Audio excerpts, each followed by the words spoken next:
like this. I like this coin and moon thing going on. This is good. And we are live, everyone. Welcome to episode 8 of Beacons of Kelestraye. We're back. It's been a good week. I hope everybody in the audience has been having a good week as well. Now, before we get started, I'll have you all introduce yourselves in overlay order. So, Sin, Rainy, Ro, Nins. Do the thing. Tell people what you do, where they can find you. I don't do anything particularly important, honestly, but hi, my name is Sin. I am going to be the character of Rumine, whose pronouns are he and they, very much like my own. If you are looking for Rumine, you're going to find him here every other week, like this week and 2 weeks from now. But if you're looking for Sin, you can find him streaming on Twitch on Mondays and Tuesdays and talking about stories and playing story-related games and RPGs or multiplayer games with friends. Speaking of which, I really need to figure out what's going to be the game of the day tomorrow. Chaos! That's it. Cut the cameras.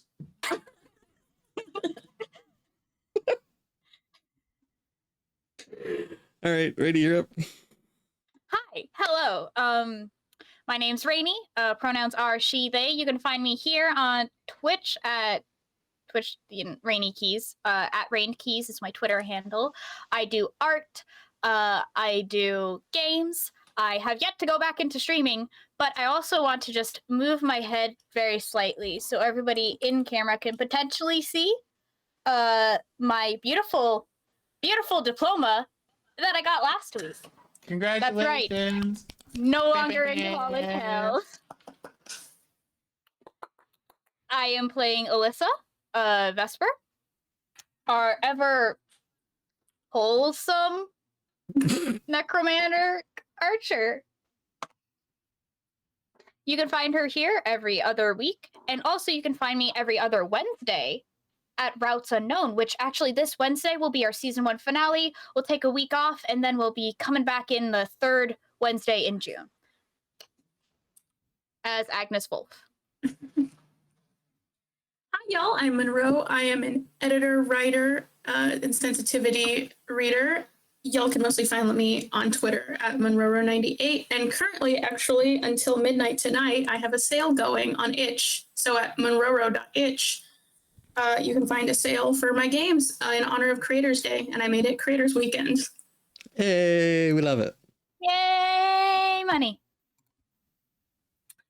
Hello, I am a Ninbins. I do Ninbins things. You can find me at Ninbins on Twitter. Saying Ninbins things. You can find me here at Berry Times, which is like everyone else, every 2 weeks. You can find me being Ninbins in various Ninbins friendly places. And that's about it. And as always, I am Eric, aka Eldritch Crow, on Twitter and everywhere else.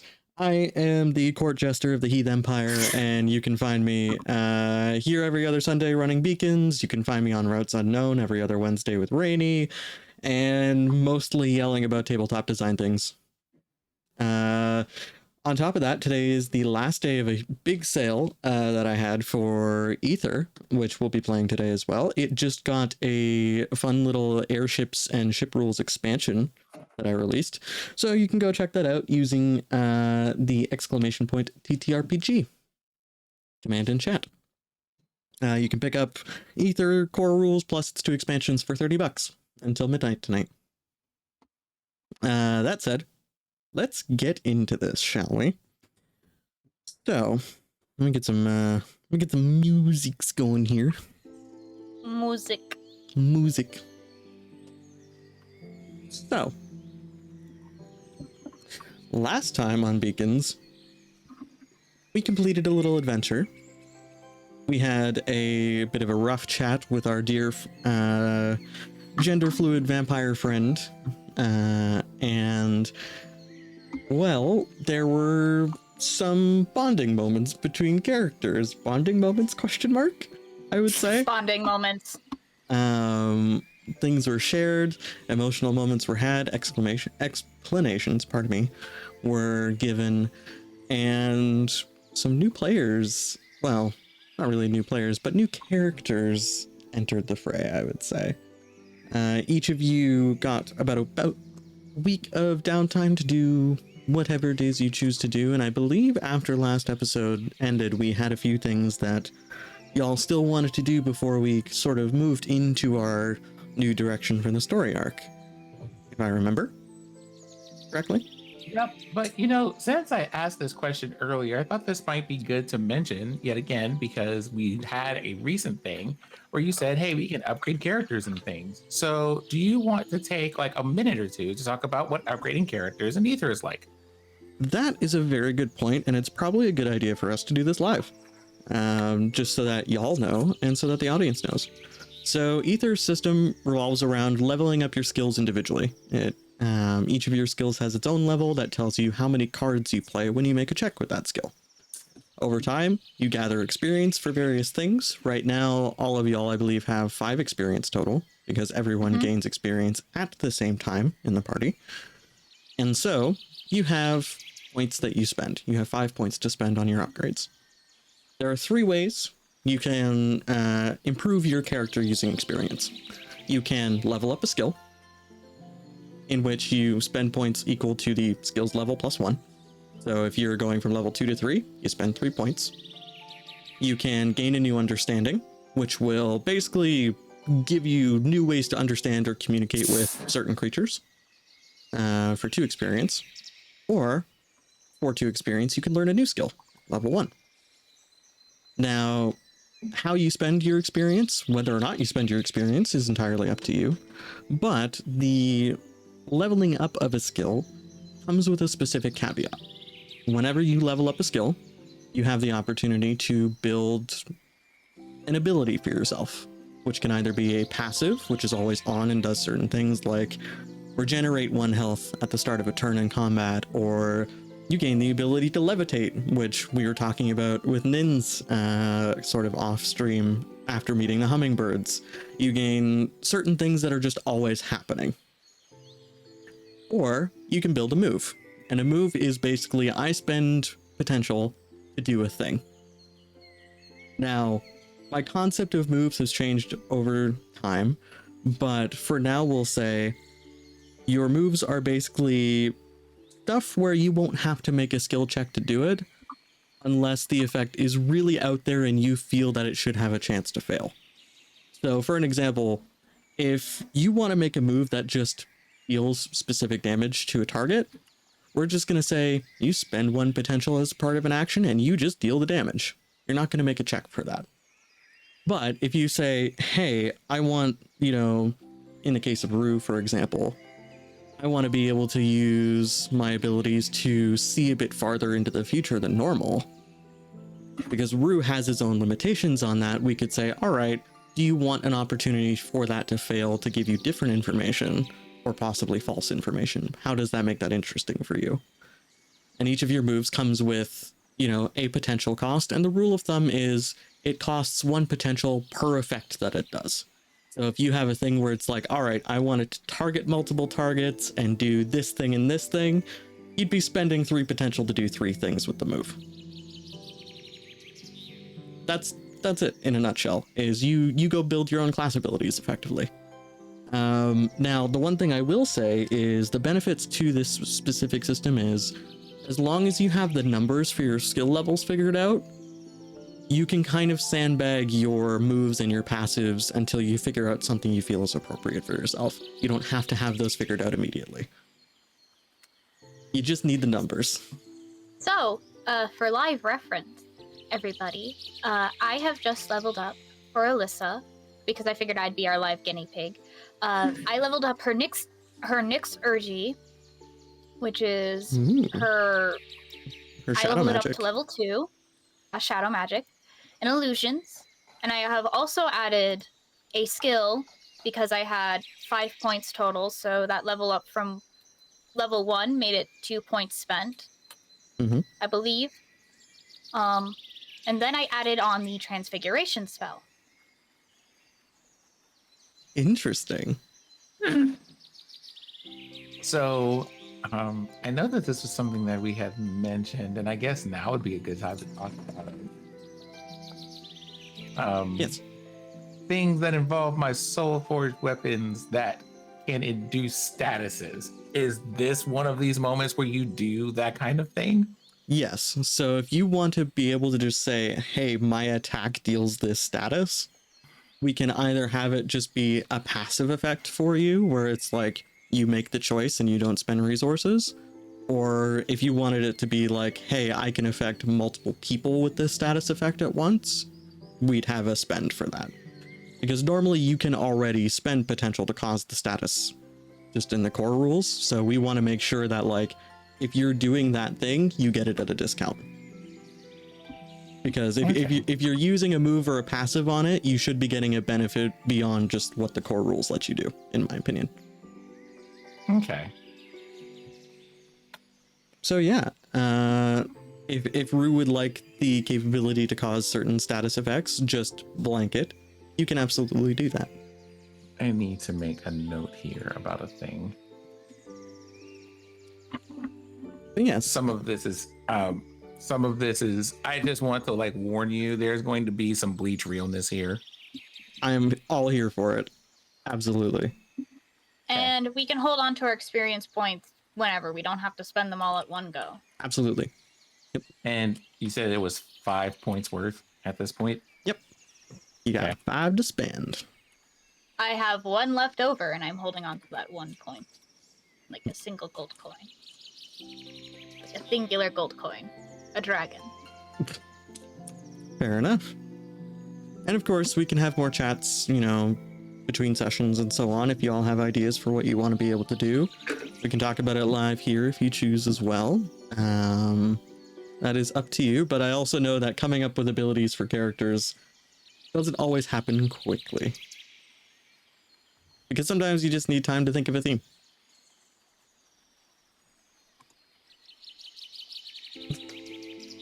THC, Rainy is beginning a horde of XP. I'm not going to use it to make one dramatic ability that ends the world. Absolutely not. Why would I? Totally not. No, what? For Alyssa? Can't For Alyssa- believe someone would even suggest such a thing. My God. I know. How dare? Listen, if you gave Alyssa a chance, she would learn. She would learn all the shit that Vidaf knows. Now I just want to call Alyssa My Chemical Necromancer. Do it. Fucking do it. Come on. If we don't start these memes, how are our fans not going to? Oh my god. Very true. Very true. So, if y'all have any questions, hit me. If not, we can start getting into story things and RP things. I did my math. I'm good. Alrighty. So, now, before we get into this, like I mentioned, there were a couple of things left over that people wanted to do and interactions that they wanted to have. I don't remember those off the top of my head because it has been a very head empty, no thoughts week, to say the least. So do be sure to remind me of these things that you have prioritized, please and thank you.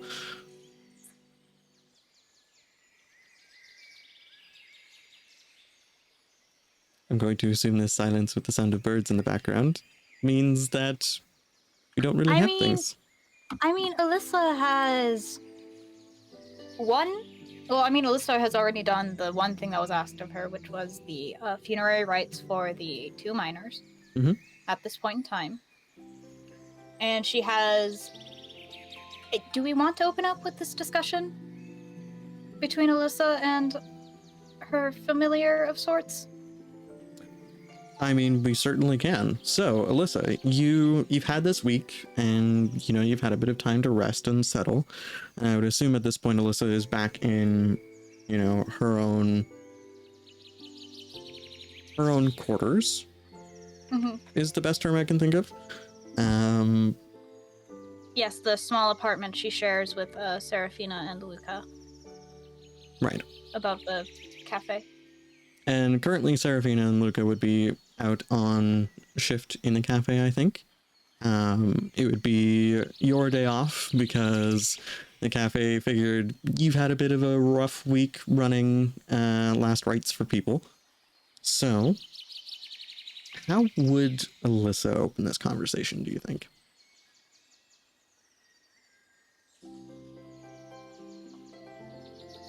How would she? I wonder. I say, as I was the person who decided to call myself out to center stage. Thank you, stage fright. I suppose Alyssa would just start the conversation as she usually has started it in the past. Just a very simple, well, there is literally nothing else I can do for you. I've tried everything. I've tried leaving you at home. I've tried... Agon, you haven't been giving me clear answers as to why you can't move on or don't want to move on. And Agon at this point, you know, to you always seems a bit more solid and present than to others who might catch a glimpse of them. And for the audience, Agon is a spirit. Agon is Alyssa's familiar. And they stand, you know, maybe a little bit taller than Alyssa, but more broad in the shoulders, short cropped hair, very, I don't want to say rough and tumble, but they absolutely look like they've spent more than their fair share of time out in the wilderness. They're very rough and tumble, yes. And they're wearing, in their spiritual form, they are wearing some, not really beat up, but absolutely have seen a few fights, traveling leathers. And Agon just says, well, I'm here to look out for you. You know this. I'm sticking around until you just find your way and settle.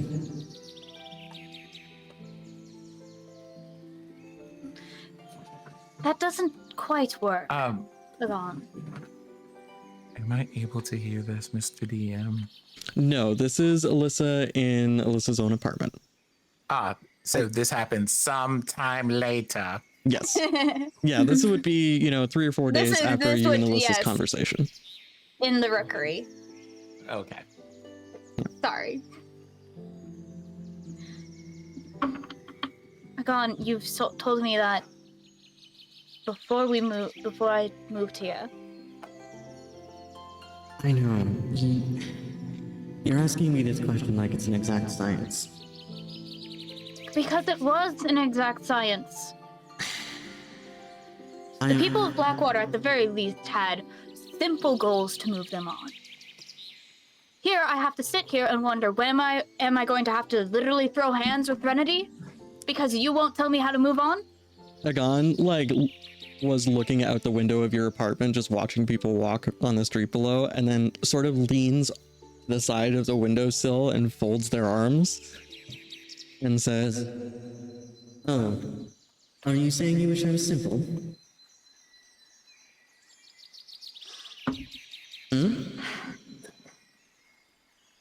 Listen, I'm here for as long as you need me. Apparently, by some cosmic determination, you still need me.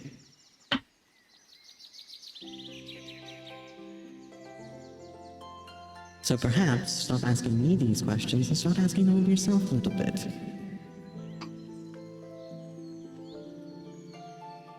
Alyssa, I love you and I have for a very long time, but you've never really been good at introspection.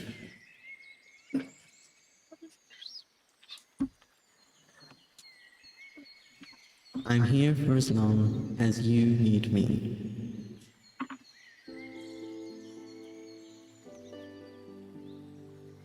And you can see that Agon has a very pleasant smile on their face that Alyssa would recognize as their, you know, like ribbing you over breakfast smirk. They don't mean it to be rude or insulting. They mean it as a, hey, I'm here to help, but you need to know what you need help with first.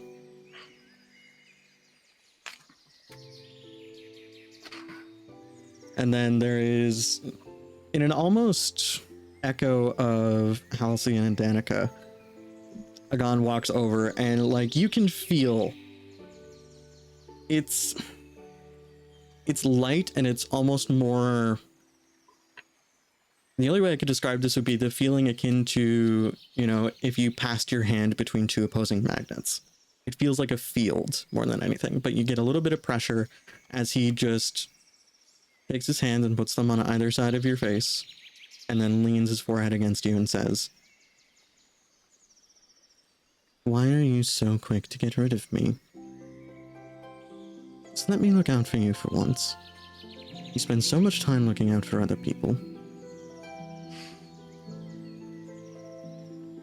Please, let me do this, at least for now."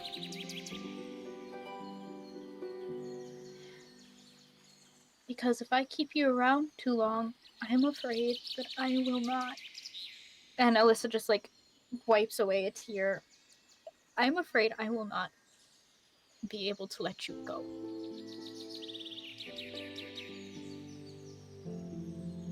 I couldn't let my mother go. And for Saints, God's sake, I don't know what happened to my father. If Threnody even listened and let him stay.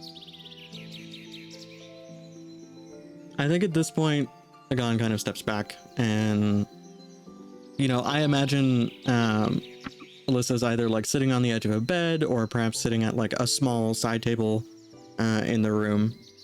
And Agon just sits down next to her and does the ghostly equivalent of taking her hand and says, "Well, if that's what you're worried about, then let's spend some time finding out. You haven't been back to Blackwater since the incident, and that's the only place you know where you'd find those answers, right?"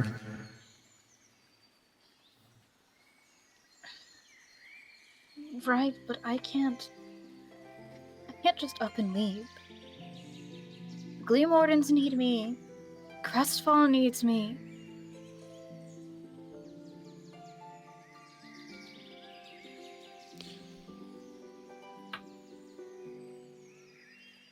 Perhaps. But remember that sometimes you are allowed to put your own needs first. Thanks. And considering how weird Blackwater is, I'm sure you could convince a few people that it would be worthwhile.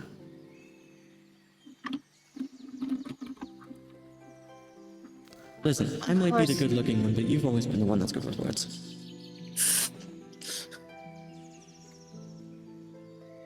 Because, unfortunately, darling, you were mostly Scout Corps and not Chrystek. You didn't have to do all that.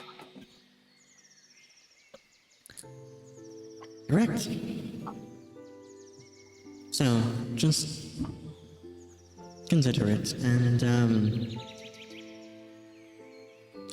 I'm here for you for as long as you need me.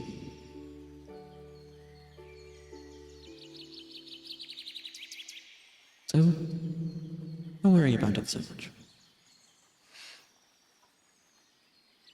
I'll try.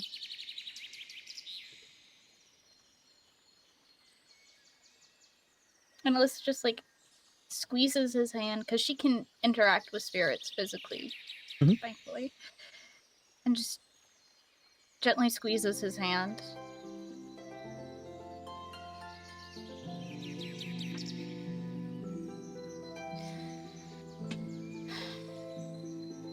I won't need you when I take off the veil and mask.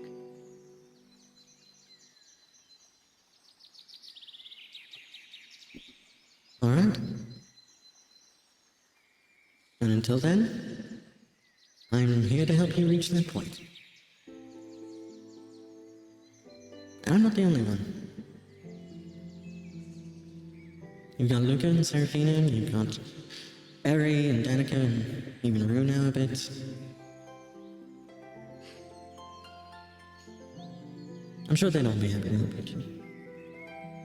But you have to be willing to tell them first. In time. Just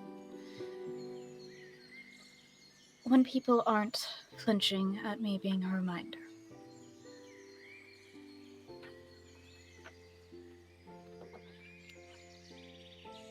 All right.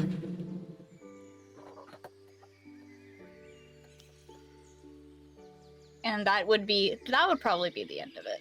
Yeah. Alice is just gonna lean back and just enjoy Agon's presence until Agon probably fades back to rest in the locket.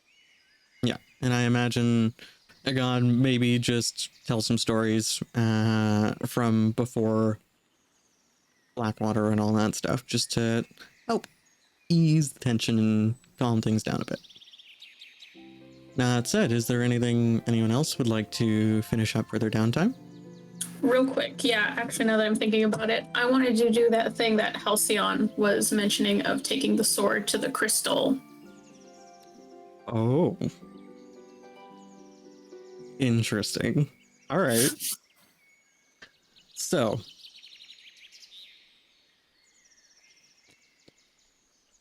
This is cool. All right. So what are you intending to do? Is my question here. Are you just, getting the sword in vicinity of the crystal? Are you trying to focus on specific things? I guess I kind of get the sword in the vicinity of basically be in front of the crystal or as close to the crystal as I can be, and sort of do that similar thing I was doing, meditating, but with less emotion, and see if I can concentrate on the sword and the crystal. Once more, with less feeling. With less feelings. If you want less feelings, this is not the game to come to. Not less of those feelings. Okay, so I would say, probably not super early morning, but early enough that things are still a bit quiet in Crestfall. There's not a whole lot of people around, so you have more time to sit down, focus. You settle into a calmer cycle of breathing. You feel sort of the mild breeze from the past couple of days after the rains that hit while you were in the woods. And you have the blade laid across your lap. Now, you focus on the blade. You focus on just trying to reach out and, the equivalent of just saying a magical hello. And as you're sitting there, you feel Halcyon's response through the blade as a, oh, hey, glad to hear from you, kind of emotional impulse. And then you feel something else. You're facing the crystal, and you feel almost a directionality to it as you feel this impulse come to you. And the emotion, it's not a direct one-to-one communication like we've had with Rue, for example. But it's almost more of a tone that uses your blade as a tuning fork to produce itself. And the feeling you get is a combination of mild surprise. They are pleased to be contacted in this way. And you get almost a sense of, oh, another new visitor. It's that very pleasant feeling of, oh, someone else has come to see me. Like you would expect from like an aunt you haven't seen for a while after you've just shown up at their house, for example. And that's kind of what you get. You don't really get any words, you just get these emotional impressions. And Danica, as you're sitting there, you realize the crystal that protects this plateau is alive.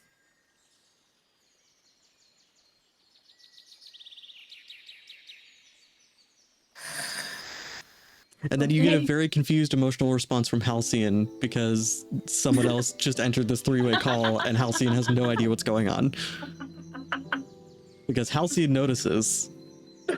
It's the group call of doom from Mean Girls. Oh god.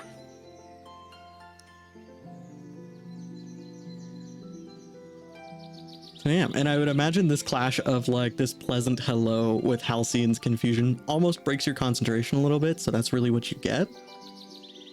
And then you get another kind of blip from Halcyon that is just like, what was that?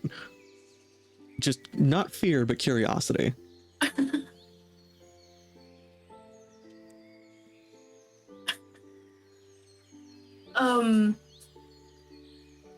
I try to send a blip that's in response to Halcyon that's basically the question I was asking. Interesting. All right. Reiterate for me the question so that I can just... Well, because I was asking him previously if what he knew about the crystal. And he didn't know anything, and he wanted the energy to see what he knew. So, Halcyon, once you kind of inform him through this sort of impressionistic communication that it's like, oh, this is what I was asking you about, it's that thing. Halcyon's only response is...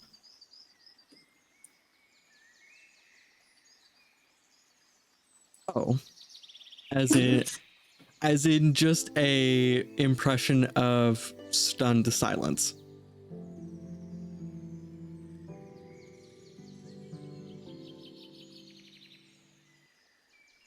And then an impression of, I'll talk to you later today. So since we're in downtime, I'm actually going to sort of fast forward to Danica resting that evening. Okay. Unless there's anything else you'd like to do as Danica, of course. That was the big thing, and probably obviously planning for that commission, but that's the only other thing I had planned. Okay, so... oh, Danica, you just did a thing. You expected me not to do the thing? I forgot you were going to do the thing. I We're- warned so- you. Since we're all in downtime,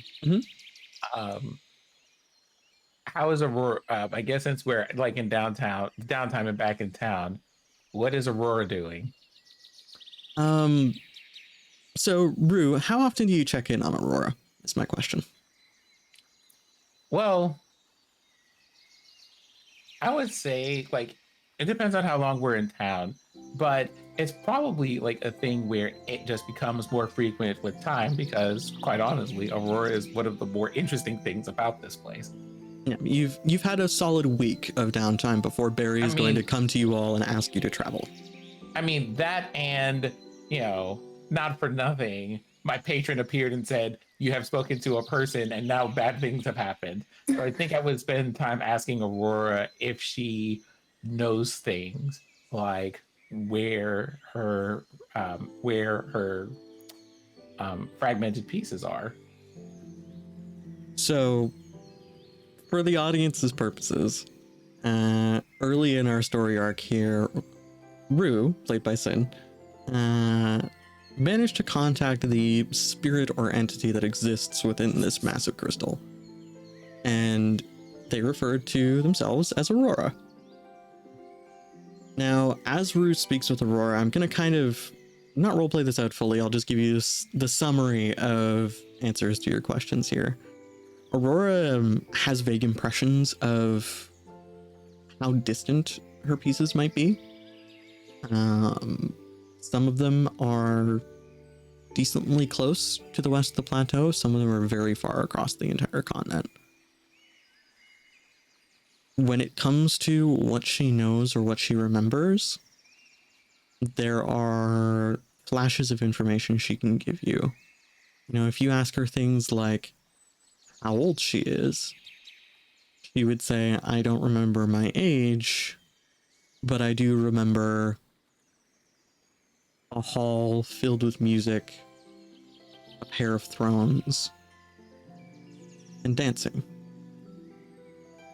She would say things, she would have very almost impressionistic or more image-based descriptions of things that she remembers. And Aurora would say, I also remember cold. And being in the wilderness. I remember being north. So one of the things is when she says some of the pieces are close, if I have an impression of what that means, like 10 miles or 100 miles or 1,000 miles, I don't know what that means. But if there's any vague sense of what that means, I would like to say that I spend some of this downtime possibly trying to find the nearest one, if it is in a reasonable distance that I could travel and return to town in a week. Okay, so I would say when she says close, they mean the closest piece or pieces are within their sphere of influence, so within the reach of this crystal's magical energy. You would know that this crystal reaches the majority of the plateau and just beyond it. And they would say there's one fairly far east on the edge of their influence. And then there's one that is to the northwest of Crestfall, just past their influence. So just past the plateau. Those would be the two closest. Okay, I would go for the one in their area of influence to the east. Okay, this would... Oh wait, you have limitants, don't you? I do. Alright, that severely cuts down your travel time. I mean, I have limitants in air magic. Go jet propulsion. Basically, like, you can make this traveling distance happen. I would say you managed to find a small, and I say small, but it's, you know, in relation to a crystal that is 2 stories tall and sheared off at the top. So the chunk that you find is actually out in the middle of kind of just the wilderness for the plateau. It seems to have been a piece that when the crystal originally shattered, it was just cast across the plateau and it ended up where it ended up, and it hasn't been discovered yet. And you find what almost looks like a nest, if a crystal could have a nest. You find this this chunk of this blue-green scintillating crystal. It looks like it was off part of the lower portion of the shear on the main Crestfall crystal. It has one sharp edge on it running in sort of an upper right diagonal, and then the rest of it is almost a teardrop shape. And you see around it has formed almost these small pockets of additional crystal. They seem to have grown out of minerals that were in the ground here and sprouted themselves from iron and stone and bits of the mountainside that this plateau used to be. And you just see them poking up in almost a crystalline meadow, in a way. So this chunk is maybe about this tall total. And you are welcome to take it with you. Like a foot or so? Roughly, yeah. What about the other pieces around it? I would say you take a bit of time to examine these, and with your connection to spirits of the mind and spirits of dreams, you get the sense that only the main crystal has a connection back to Aurora. The rest are spontaneous. They have grown due to the magic of the crystal interacting with minerals in the area. So they are offshoots. They are almost seedlings in a way. Disconnected from the whole, but having the same effect.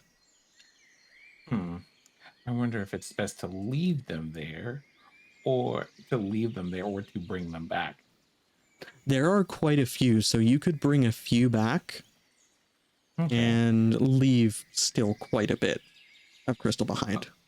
Okay, so I'll take the main one, and I'll take a few of the seedlings and go and bring them back. The time that I would try to be not necessarily draw attention to the fact that I have one. The idea is to bring something to Aurora at a time when other people are likely not to interrupt, as it were, which probably means either really late in the evening or really early in the morning. Okay. So which would you prefer, late in the evening or early morning? I think I'll take the late evening. All right. I'll just spend the day in the woods until it seems like it's late enough, and then head back to the city. All right. And Danica, just so you know, I haven't forgotten about you, but this is also mildly important. Yeah. I say mildly, this is very important. So,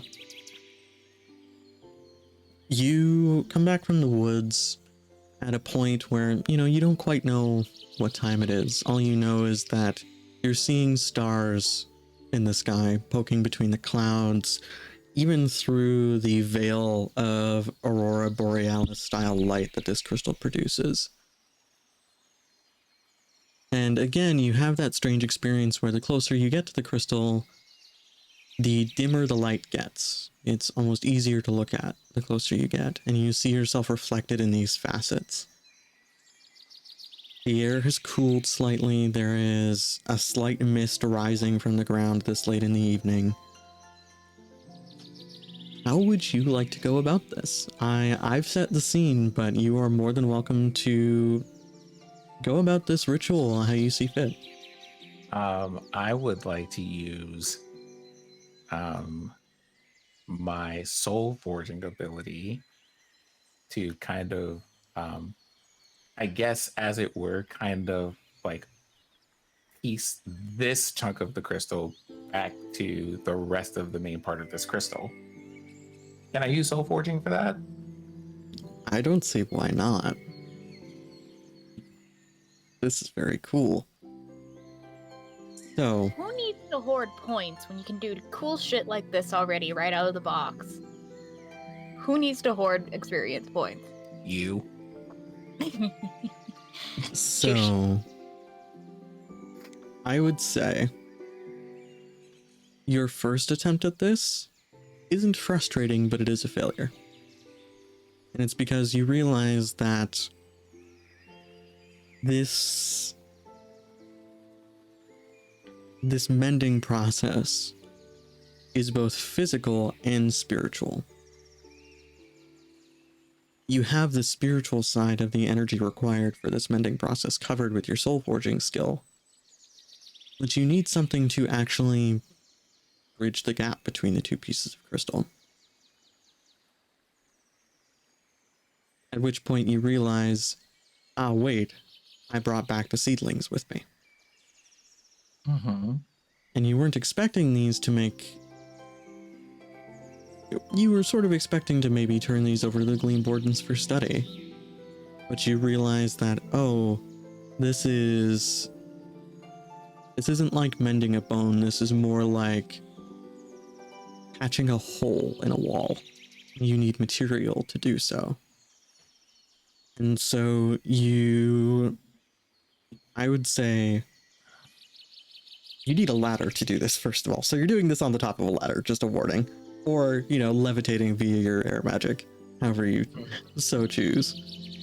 But you are in the air about maybe 15 feet off the ground. And you rest this larger sort of 1 foot across piece of crystal roughly where you think it came from against the sheared portion. And then it'll only take one of the seedlings. I'd say you probably have maybe half a dozen or more. Okay. And you rest it against the crack where these two crystals meet. And you reach out with your soul forging and your spiritual senses. And you can feel Aurora give you a bit of a nervous, okay, let's do this.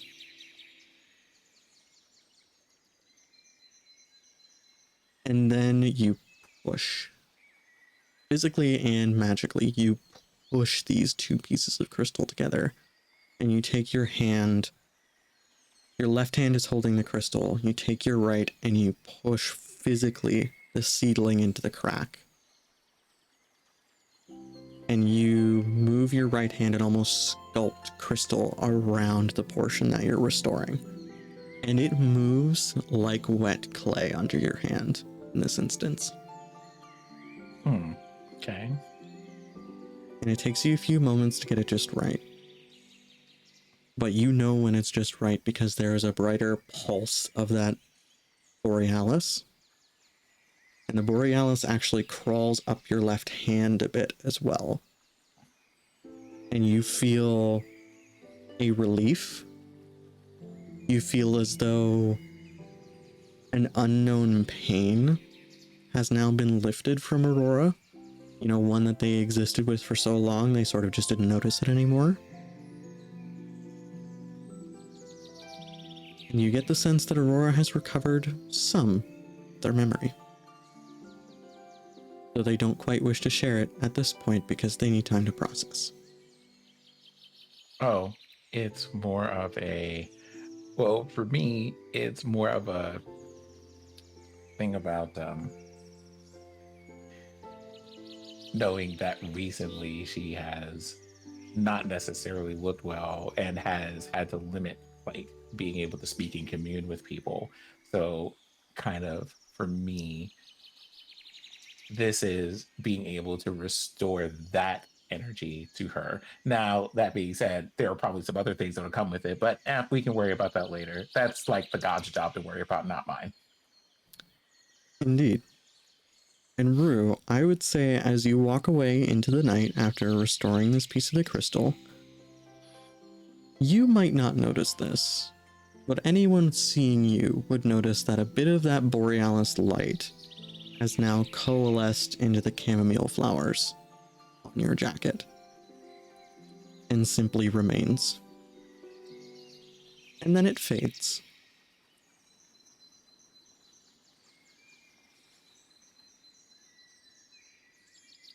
So, with that, I'm going to switch back to Danica for a moment. And I'm actually going to say this happens on the same evening, these two events. So whilst Danica is resting, this restoration has occurred. Danica. Yeah. You dream, as you always do, of your forge. You are at peace here. And again, you hear a soft knock as you did not too long ago. But this time, without waiting for a response, Halcyon steps in. And Halcyon is once again wearing their full, sort of almost green beetle-like armor with their fiery hair splayed out behind them. And you notice this time around, they must have just recently used some of their own magical abilities because there are slight flickering orange and gold flames licking out from gaps in their armor. They don't seem hastened or exhausted like they did last time. But they do look at you and they say, I need my voice effect for this. Annie.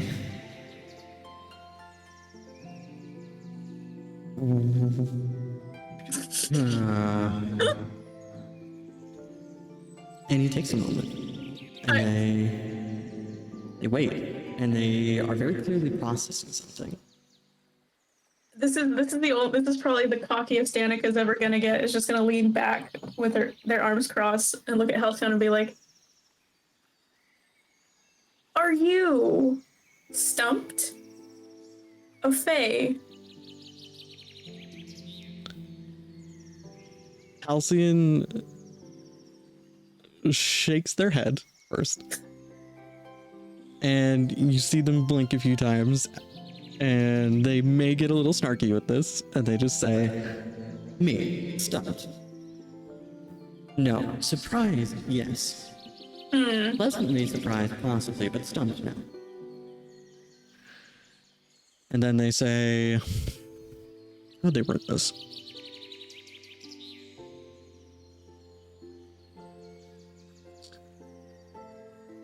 I don't know what you've met or what you've found in that crystal. All I know is that it is powerful, and it is on a tier far beyond me.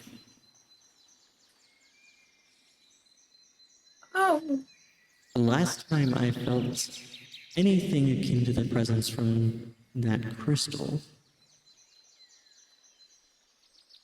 was the last time I was posted to guard Coronir's sleep.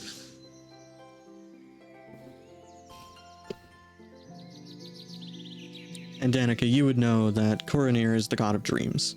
And from your interactions with Halcyon, you would know that on occasion, knights of the Melanoic court, the nightmare court, as it were, are tasked once every, in the mortal realm, it would be once every 100 years or so, to watch over Coronir as Coronir gets their one night of sleep for their cycle in the Fey realm.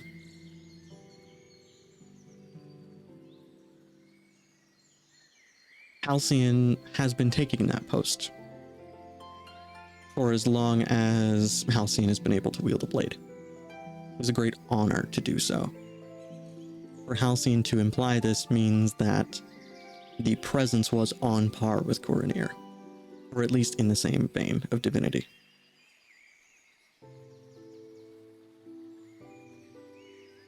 are you saying there's a god in the crystal?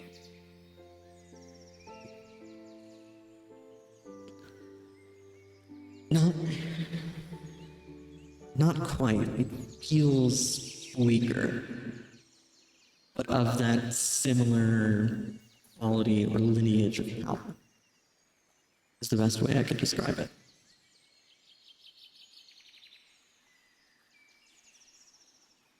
It feels like whatever that crystal is or was,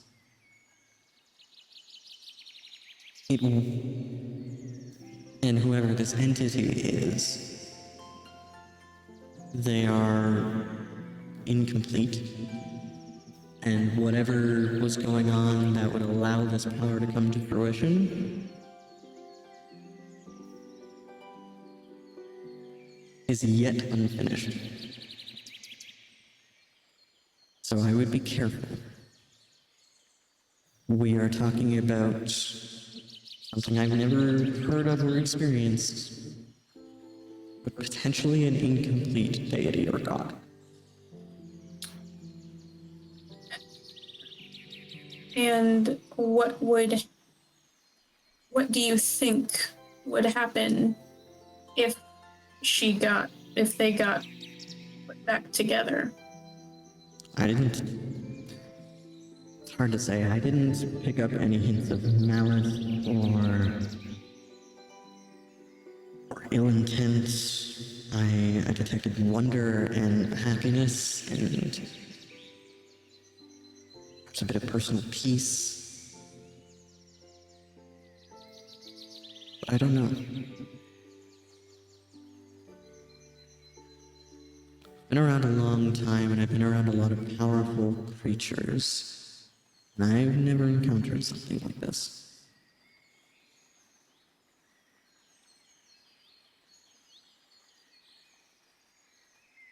So be wary, but don't let your wariness stop you from helping. Because they might be a good thing. I just don't know. Well, that's reassuring. And I'm going to walk up to him and hug him. Halcyon hugs back, maybe a little fiercely. Halcyon is not one who's used to uncharted waters in terms of, powerful creatures. This is a person who is... They are an archfey. They have might that is both martial and magical at their disposal.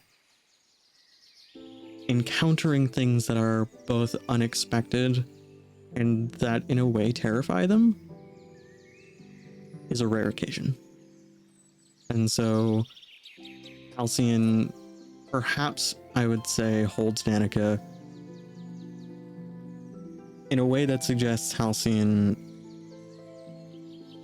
needs a bit of support this time around.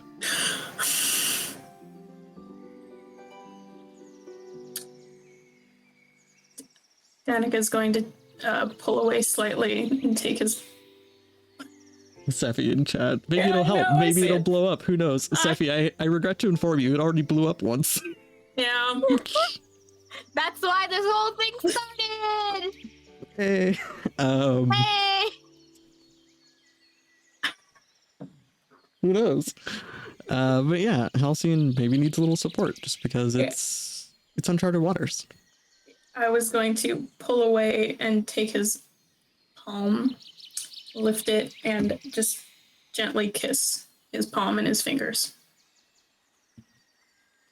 You might see Halcyon tear up, and Halcyon would brush some hair out of Danica's face, and then just say, "I'm sorry, but I need to get back. Be careful, but as always, be you and keep helping."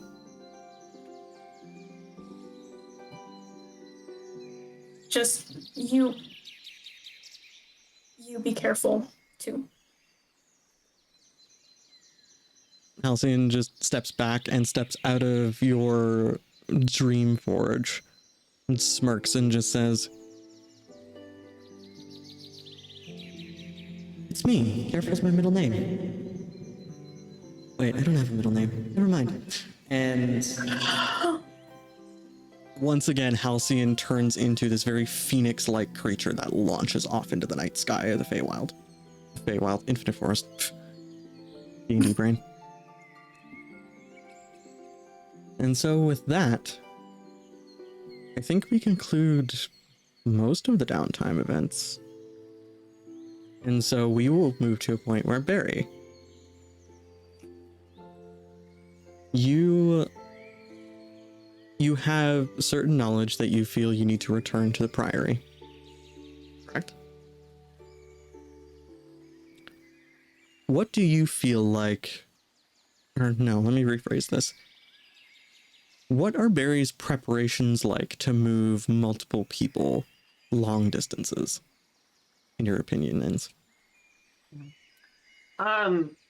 Barry is sort of at the Glenmorton HQ, taking in reports from scout teams all over, from all over the place, and he is pinpointing sort of the largest trees along his route. Interesting. Okay. And using those trees as focal points, he's going to be, well, for the group that he intends to take, he's probably going to move them through the routes.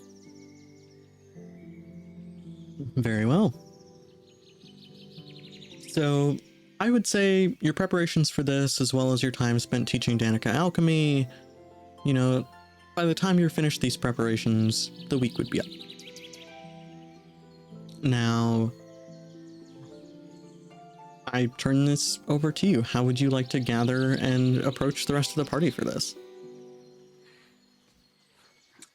So everyone, throughout the week, has just seen Barry. Everyone throughout the week has just seen Barry, and he's handed each of them a flower brooch, or a flower for a flower hairpin, And the first person he stops by is Alyssa.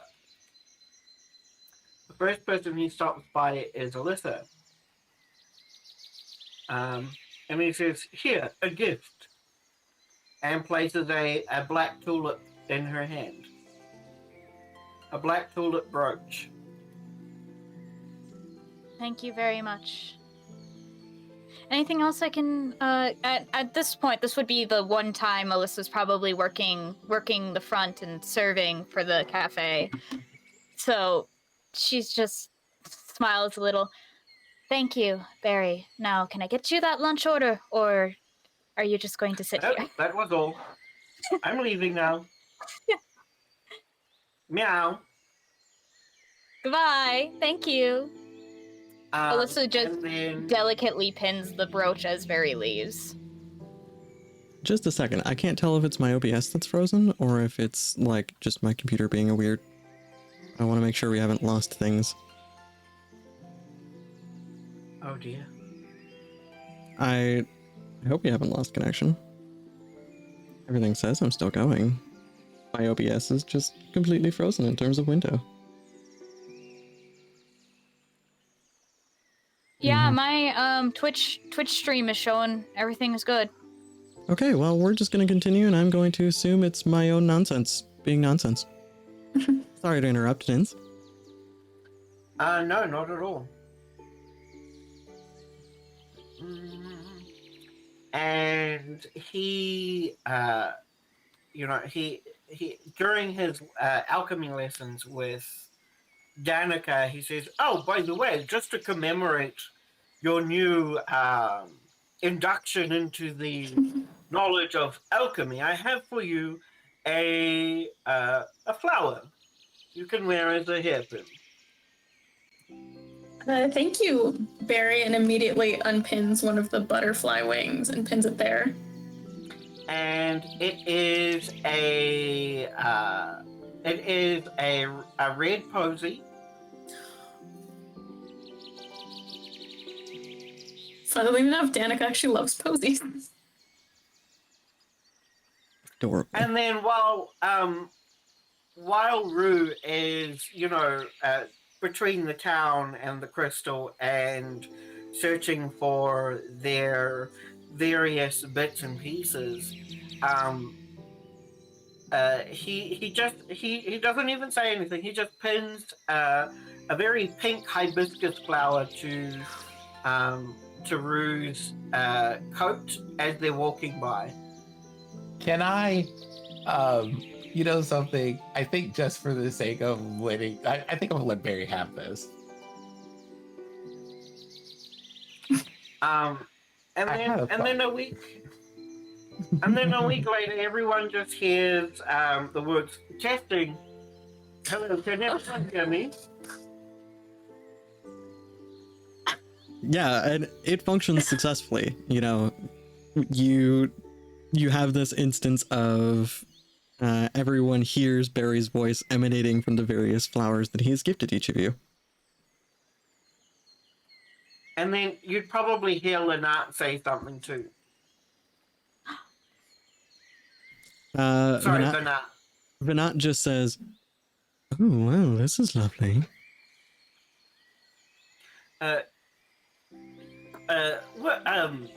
Everyone, well, actually, Vinat, would you like to go on a trip? I know you're busy and all, but even a doctor deserves a break. It's not going to be a break for him if he spends all of his time patching us up. Well, I would be happy to assist you all if you were going to need the patching up, of course, but where would we be going? Well, to my home. If everyone's willing. To I have to make a Thornwood. report. Yes. Oh. Oh. I've not been there in a long time. I would like to note that Alyssa is very quiet during all of this exchange, hearing Vinat's voice. I speak into the flower and say, But not if you're coming along. I have something I'd like to discuss with you.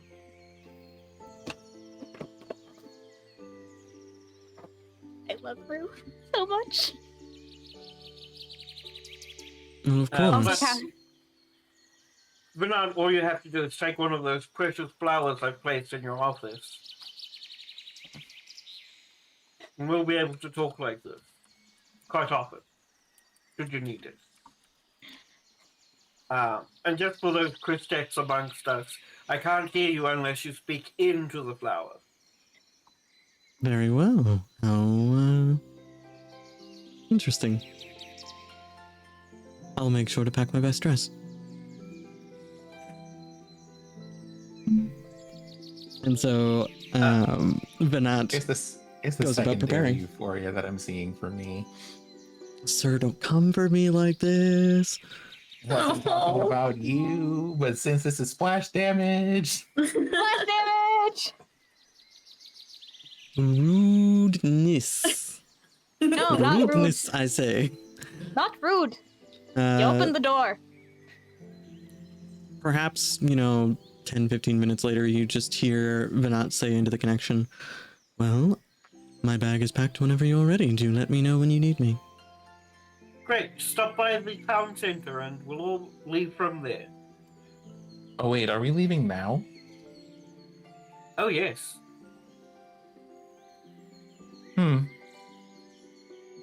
No wasting of time. I like it. Barry's that friend who's like, hey, you want to go out? I'm in your driveway. Yeah.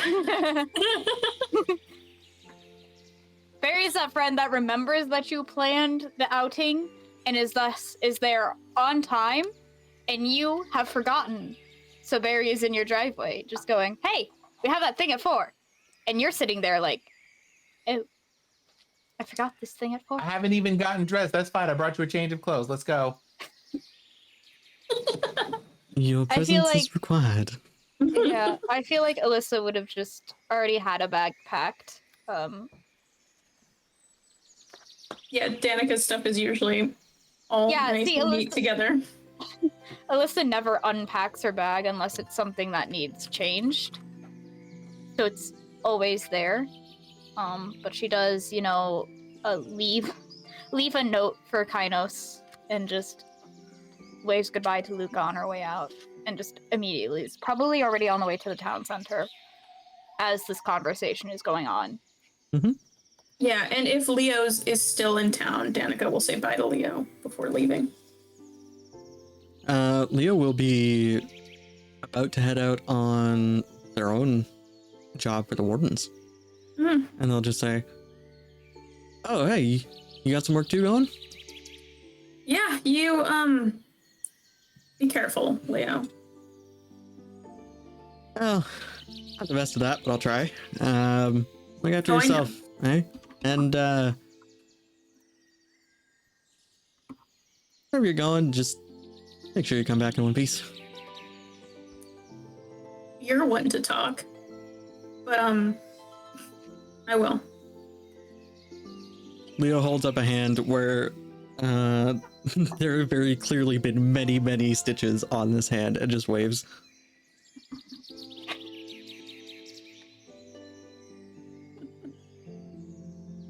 All right. So, I'm to assume everyone gathers in the town center. Barry, what do they see when they gather? Just a really big lotus flower in the middle of the town center. Barry's making a show. I arrived 2 minutes early because of course I do. Of course you do. Of course you do. So you would see, I think Rue arriving 2 minutes early, Rue would get to see, there are these small ponds of water and a couple of bridges around the crystal in the center of town. And you would get to see next to one of the low bridges, this large, almost platform-esque lotus flower sprout up and then unfold.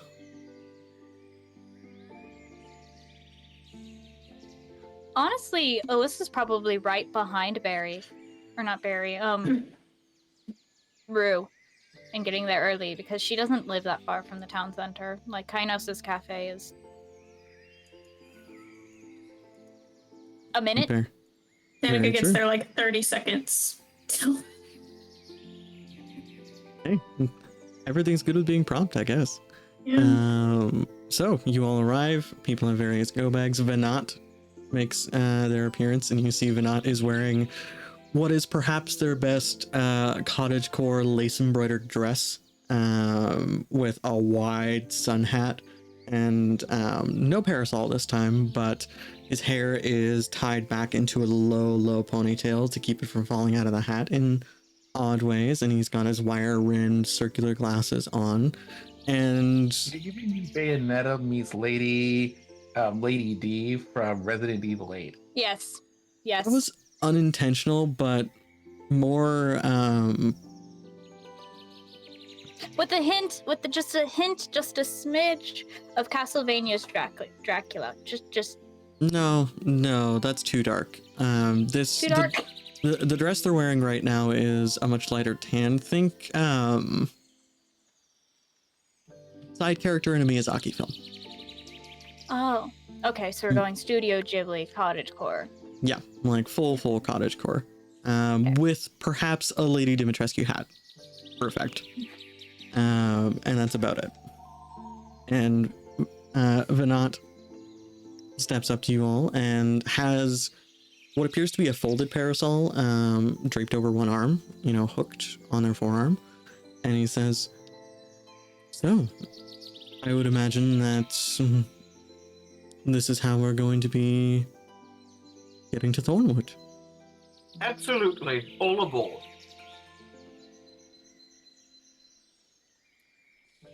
All right, then. And you see over the other arm, they have what appears to be just a classic doctor's bag, as one might expect. And so Venat takes the first step onto this large lotus. Barry joins them. I will follow promptly. Alyssa will go after Rue. All right. Barry, the show is yours. Tell us what happens. The Lotus. So from everyone in the Lotus's perspective, you would just see that the petals would begin to fold back in, and you wouldn't be able to see everything. And the last thing you would see is the sky before everything grew dark. From everyone outside would just see this lotus close up, light up, and then slowly shrink back to its normal size. And then we would appear in a tunnel, at the other end of which is just the gnarled roots of a large tree. Not us teleporting like we're in Super Mario World and we just found the key.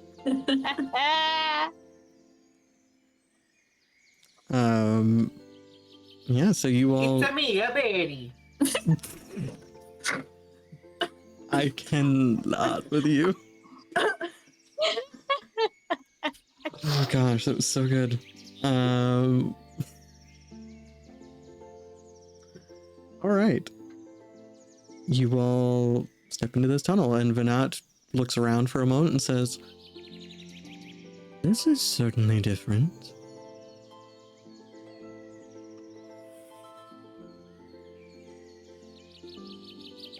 Well, I can't say it's the same for me. These roots are very familiar. I can imagine. Onward then? And upward. And Barry leads the way out. All right. Now, do you exit in the woods facing a bastion? Or do you exit on the plateau facing the bastion sort of from behind? On the plateau.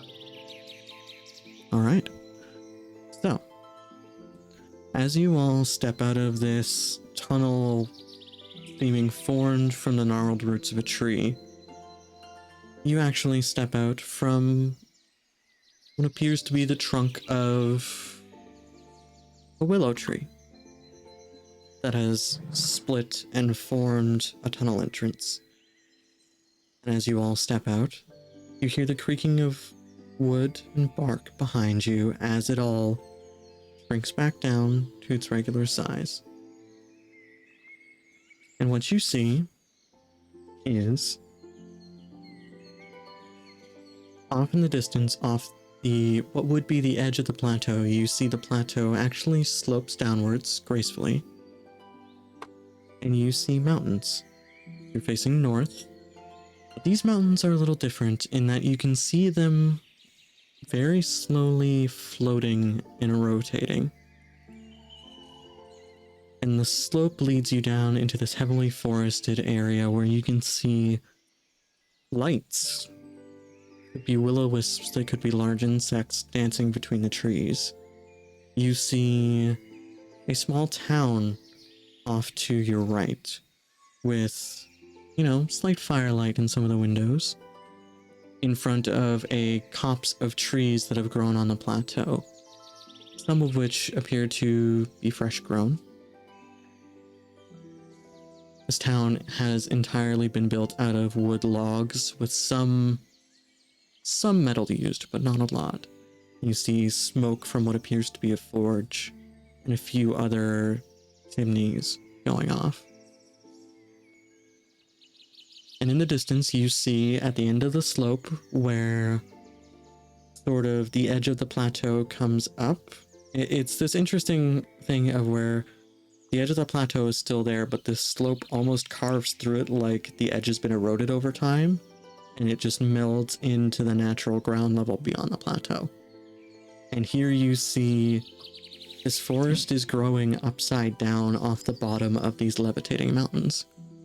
And you see cuts of sunlight coming down between the mountains and through cracks in the stone.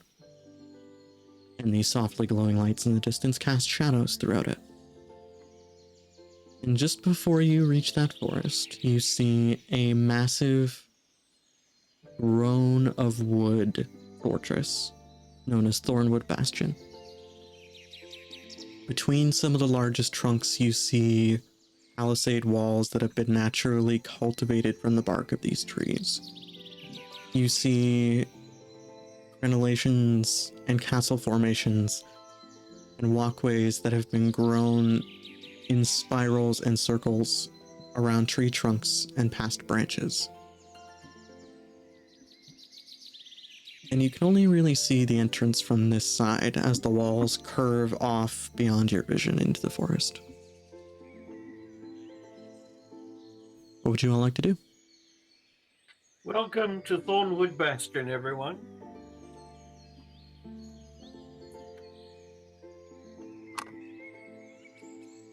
It sure is a sight. Danica, it's a site you're quite familiar with. Yeah. And still, and Danica enjoys looking at it very much. Mm-hmm. Oh, so I'm new here. Tell me about the place. Have you decorated recently? I haven't decorated in a very long time, although I'm very sure that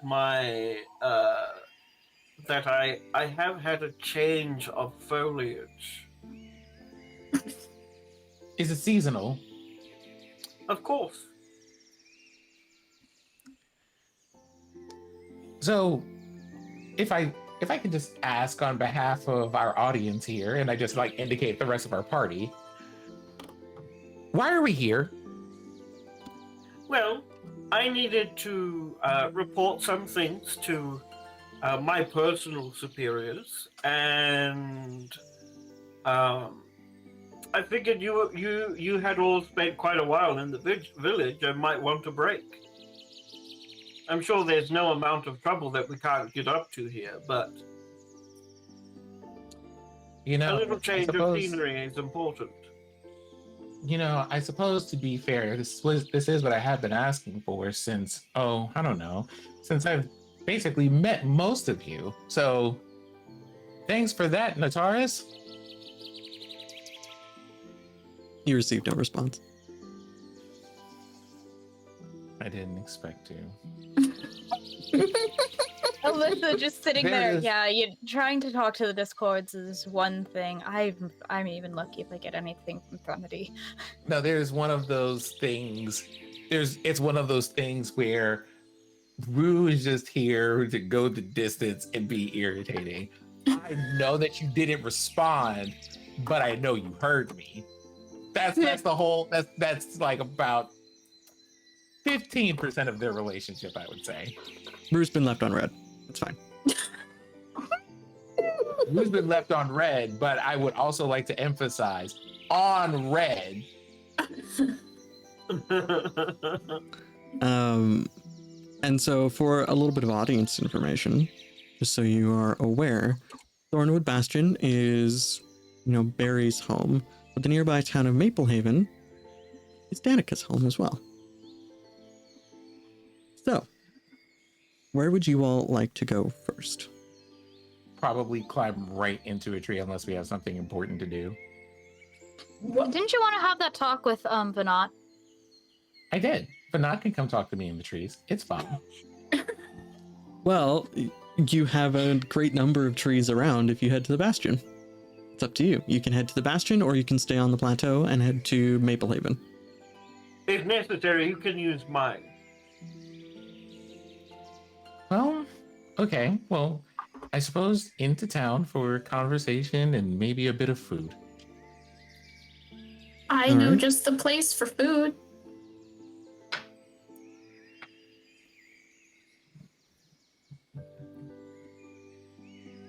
Do you All right. visit each other? Do you visit each other often?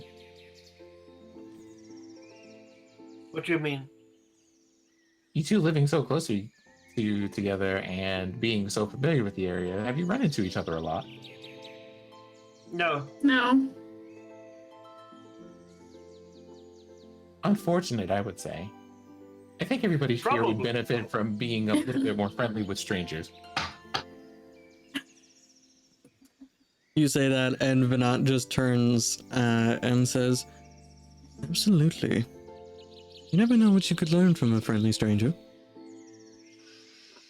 And Alyssa just if she could give a piercing look to Vinat from her mask, she would. She's full on, dead on, scary, glaring daggers down at this man.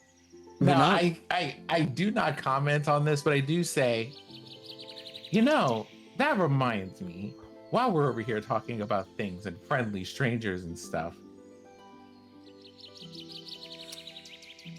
how am I allowed to mention that, Alyssa?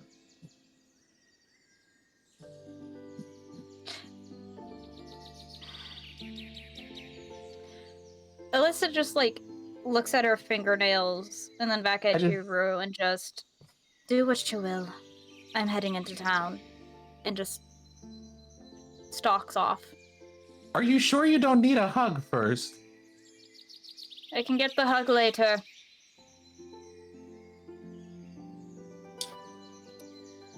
Rue, there is a slight voice you hear in your ear that just goes, She's in her angry walk. She doesn't want the hug. I just say, hey, a question. Would this be a really good time for a prank? Because I don't know.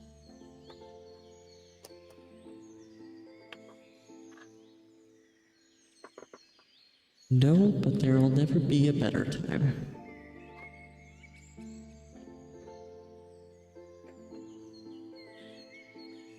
So, are there any nearby flowers and or leaves? Yes, there's quite a bit of, refuse that is blown in from the woods. There's a couple of, dandelions and flowers and things that are growing from the moss on the plateau as well. And yeah, there's more than enough refuse for you to use in this instance, should you choose. Shortly after her walking away, I give Barry, more so than anyone, a small nod, and then I use aeromancy to produce a small shower of flowers just ahead of where Alyssa's going as she walks. Yes, indeed, my lady. Please give us the dramatic walking of an angry lifetime. Express to us the beauty and depth of your writing.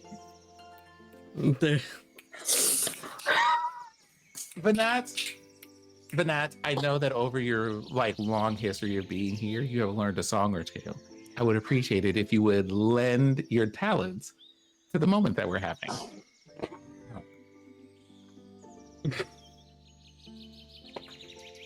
Oh gosh, what kind of song would Vanat just belt out in this instance? Something that fits the mood. Don't worry, no matter how quiet you sing, I promise I will make sure it is loud enough for her to hear. We'll meet again.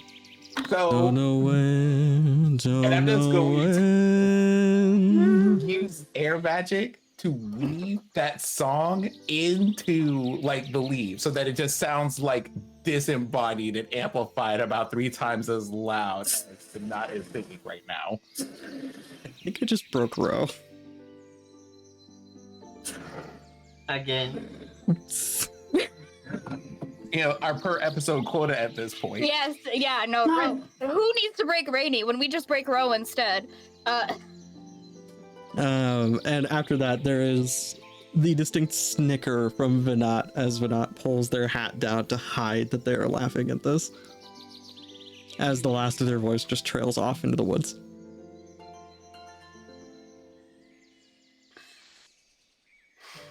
Patience is a virtue. I'm going to see you. Okay, so let me ask a question. Do I need to draw for... I'm going to ask permission, and then I'm going to ask if I need to draw.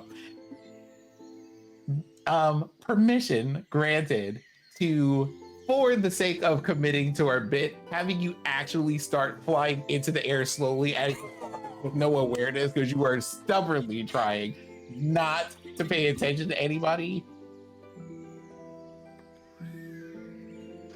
He was only specifically not paying attention to Vanat. Mm-hmm. Only specifically Vanat. Mm-hmm. Barry just slowly pats the canopy above so that light trickles down in a beam along the way she's walking. But I would like to, because I would like to This just... is so extra. just very slowly just have Alyssa start rising into the air as she leaves. She's just walking. Oh, I want Vanat to switch to Defying Gravity, but I can't sing it. Anyways. Please don't. Please don't. After this display of comedic magic, I'll say, you all reach Maplehaven, the nearby town. Barry, it's up to you whether you head straight to Maplehaven or you go to Thornwood Bastion for your report. I'll leave that in your hands. Either way, I would believe Danica is leading the charge into Maplehaven.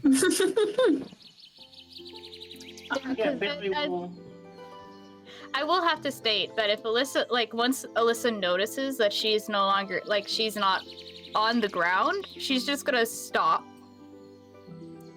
walking. Put me down this instant, or you shall be present. She's also very smart in the fact that if she knows that if she just keeps on walking and rising, eventually she's going to hit a tree branch, and that's not going to be fun anymore. It's slowly backing away from her. She's not aware of that you're going to continuously keep the canopy parted for her. She just stops on instinct. Okay, so, Danica, Mm-hmm. this is your hometown. Yep. So I'm gonna let you take over while I quickly go pee. Because... Okay. Oh. Oh, okay. Where would you like to show them? Where would you like them to wind up with you? And then I will be right back in like 2 minutes. Okay. Okay. Oh no, I've been given control. Well, I guess Danica's gonna look at y'all and ask, should we get something to eat, or did you want to rest for a while? I am certain food would perhaps be better after your very wonderful display. After such an excellent performance, I quite agree. Okay. Then follow me. And I have to pull it up because I don't remember what I called it. Rue, can you please put me down? Like, it was one of those things where she stopped moving very shortly after taking a beat or two. She would have already just been gently lowered to the ground because, you know, hey, the bit's over. We're pack this up and we go home. Thank you.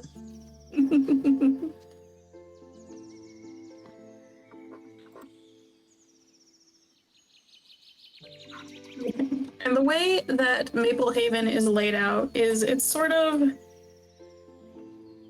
not an even town, it's a little layered in the way it's laid out. There it is. So the tavern is it's a small kind of rustic little cottage, and it's called the sign out front says moonshine. Do they serve moonshine? No.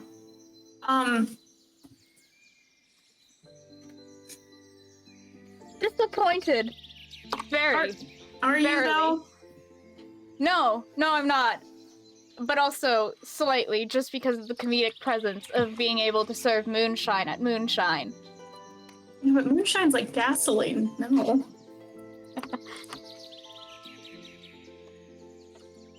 That's just bad moonshine. That is just bad moonshine. All right, I'm back. Oh, thank God. Sorry, I just didn't want to interrupt, like, as you all were entering the town, and it's so late that I didn't think a full break was needed. So, yeah, you see this small, almost cottage-esque structure of the Moonshine Tavern, and the sign out front just has a symbol of what you assume is a moon with, you know, a slight glow painted around it. Danica, you more than likely may have painted this sign yourself, or it may have at least been touched up by Danica at one point. Oh, yeah. I imagine. And you step in, and the smell of warm food, specifically warm pastries, hits you. And it's not really, you know, afternoon here. It's maybe like brunch hours here, I would say, for sure. And Vinat stops outside and just says, I'm going to take myself on a bit of a tour around town, if you don't mind. I'll meet up back with you all later and might find my own accommodations for the time being. Oh, Vinat, doesn't think, if you happen to stop by the hospital at all, please inform my mother that I'm here. Ah, of course. And I imagine there's enough of a family resemblance that I'll be able to tell exactly who that is, correct? Oh, yes. If not her, at least my brother. Very well. Do enjoy the rest of your day, everyone, and I'll see you all perhaps this evening. Indeed. And so Vinat takes their leave of you and goes to just wander and, of course, makes a detour to the hospital to inform Danica's family that Danica is in town. Now, let me just... want to burst through the door and shout, Ruben, where's my sister?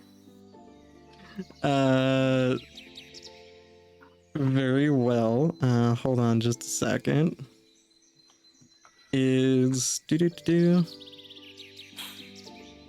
Sorry, I'm going through the multitude of NPCs.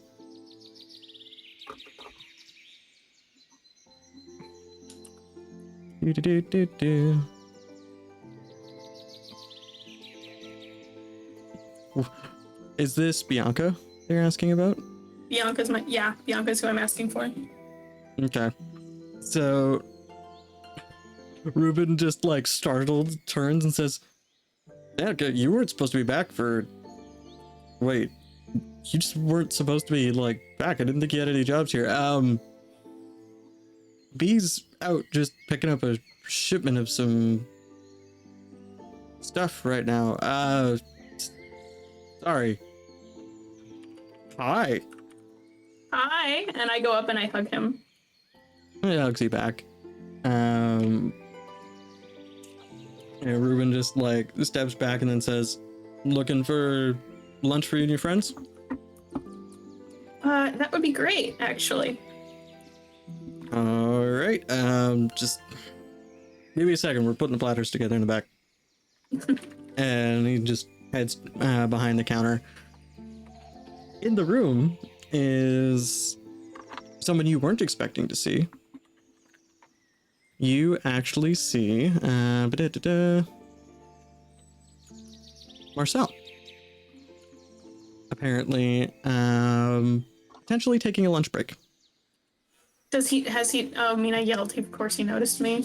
Oh yeah, and he's sitting there and he sees you come in and he very quickly shuffles together papers he was working on. You assume he was sketching out another tattoo design. You all see Marcel is this, his hair is like a deeper crimson almost than Danica's, and he has tattoos basically everywhere except his face. And all of them have these very intricate patterns.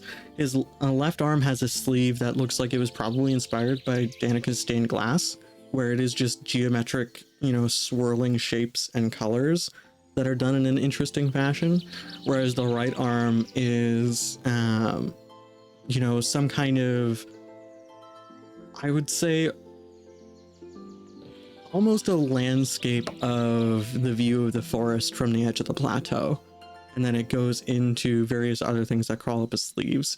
And you see that like his sleeves are rolled to half and he's got the telltale signs of like ink and charcoal on his hands that he usually uses when he's drawing out the tattoo designs. And he just says, hey, in a bit, you take a job with the wardens out here or what? Kinda. Leo says hi. No, she doesn't.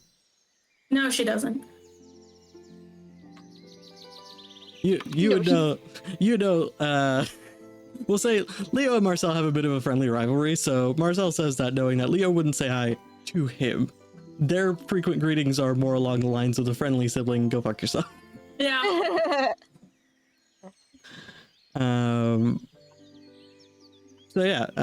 Marcel just says, so Leo's doing all right, and you're here, and you brought friends. Are we partying, or should we be worried? See, honestly, I'm not 100% sure yet. I feel like partying might be a bit early, but nothing bad has happened yet. All right. So party for the best, plan for the worst is what I'm hearing, and that's what I'm good at. Shit, I need to work though, so maybe get B to plan the party? Of course, you and Dahlia are always my first. Yeah, What? I'm running late. Dahlia's gonna kill me. Yeah, she is. All right, sorry, I got caught up drawing this. Where are you heading? I've got to get back to my tattoo shop. Dahlia is running the front counter, but I was... How far away is it? It's only like a 5-minute walk, but I'm running about 10 minutes late at this point, and Do Would it, you like to Barry, do it. now? no, I need the walk to prepare. Okay. You would know, Danica, like, Marcel is very much, he's got that look on his face that he's like racking up his explanation for why he is late currently, and you can guess that he's going to throw you under the bus. Oh no! Absolutely. I feel like, oh no! Yeah, before he Would you leaves, like just me like to throw you away? Seems like you need more than a while to figure that out. Marcel just chuckles and looks at Barry. He's like, I like you. No. If I was going to be thrown away, my wife would have done it already, and she hasn't yet. So, I could take that as a good sign.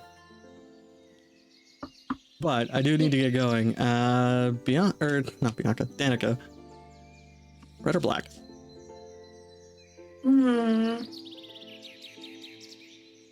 red. Red. Red? It So, was red. it was red. I put it on the bottom because it was just easier to hold up that way. So Marcel leaves in kind of a flurry. And he has packed up this sort of sheaf of papers and has tucked it in what would be the equivalent of like a wooden binder and thrown it under his arm.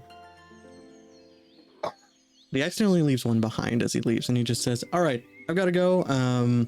Sorry I couldn't introduce myself to y'all. I'll see you all in a bit, maybe over food tonight if y'all are here. I'll also tell Dahlia you say hi. And then he just exits. Because you know Marcel tries not to be late, but sometimes he just gets caught up in his drawing and his designs. Danica, the design he leaves behind on the table, you see it, and you see what looks like a helix tattoo.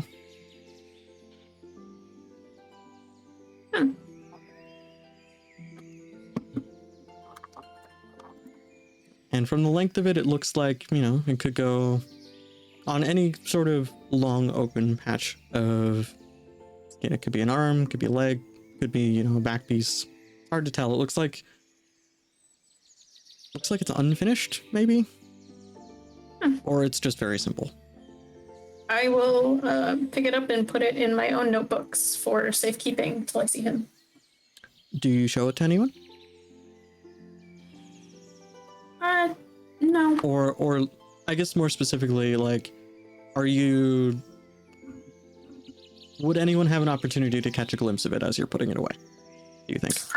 Probably. I don't think it's that important, so I'm just gonna slowly, just casually.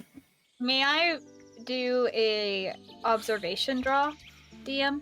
Absolutely. What's your skill level? 1. 1? Yeah, it'll be 1-to-1. For Okay. difficulty.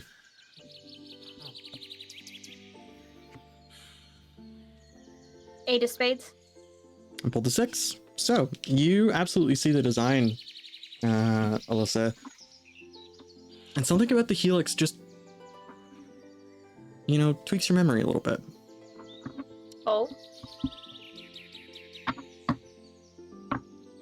Yeah. You remember back to when you all were dealing with Zira, and Rue in particular mentioned having a vision of someone with a helix tattoo on their right arm. Mm-hmm. Mm-hmm. And I think that's about where we're going to end for the day, because we only have about 5 minutes left. No. Mm-hmm. Fuck.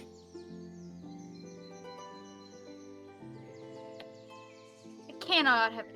God, it has been 2 hours. Mm-hmm. It sped by. So, Alyssa, you remember that, and perhaps you notify Rue and Danica? I don't know. I'll do that later, not right now, not in the middle of this. Mm-hmm. She is. So. Crow of the sudden cuts to black. Well, it's not really cut to black, it's just we get into anything else, we will most likely just run out of time before anything significant.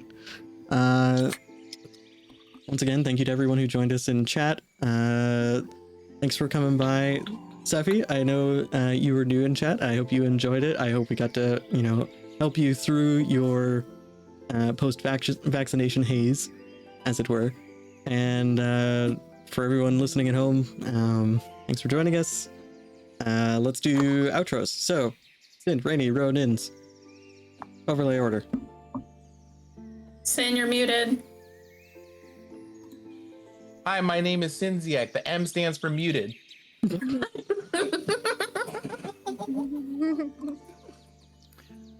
I am Rumine in this game of the Heath Empire. Much like me, also of the Heath Empire. You can find me playing with friends and or doing other things that revolve around stories and other wholesome, adorable bits on Mondays and Tuesdays at 8 p.m. on Twitch. You can also find me on Twitter telling Sephi that she does the most beautiful things with her clothing and hair and everything else.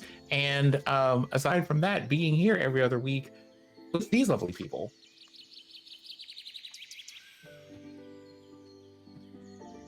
That all? That's the whole thing.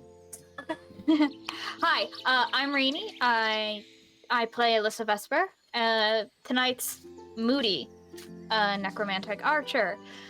You can find me here at twitch.tv/RainyKeys. I do art, game streams, thus therein.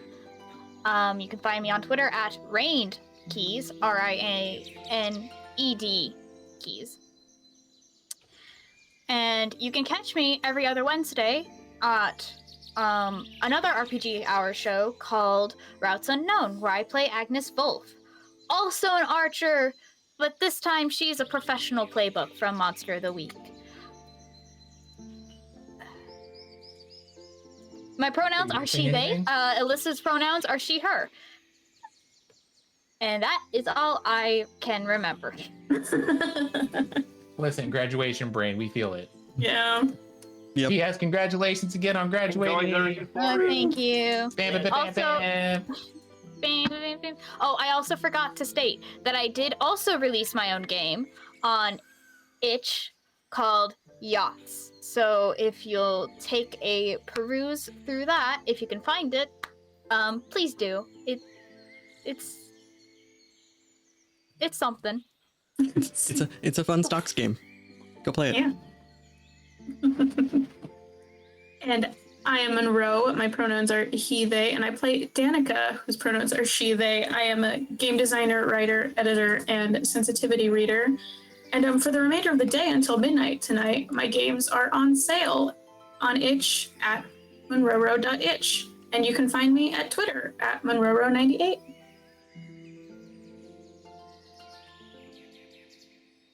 Hello. I have been your local berry today of the They Vampire. And I am always an Inbins of the He Hymnal rendition. And you can find me in various places doing various things by the name of Ninbins or otherwise.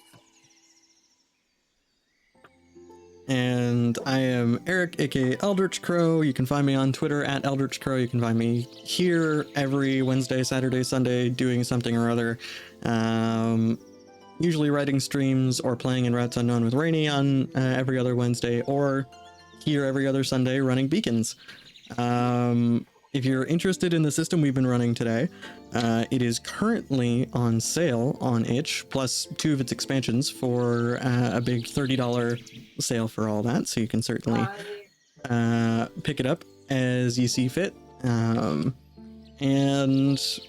yeah, my pronouns are he, they, and thanks for joining us. And as always, this show is brought to you by RPG Hour Studios, and the soundboards have been from Syrinscape as well, because I believe I forgot to say that at the beginning of the episode. But it's fine. Once again... But it's fine! It's fine. We got to it at some point. Thanks for joining me, everyone. Thanks for joining us. We will be back in 2 weeks to deal with some of the drama perhaps. And well, we'll see you then. Bye, everybody. Bye.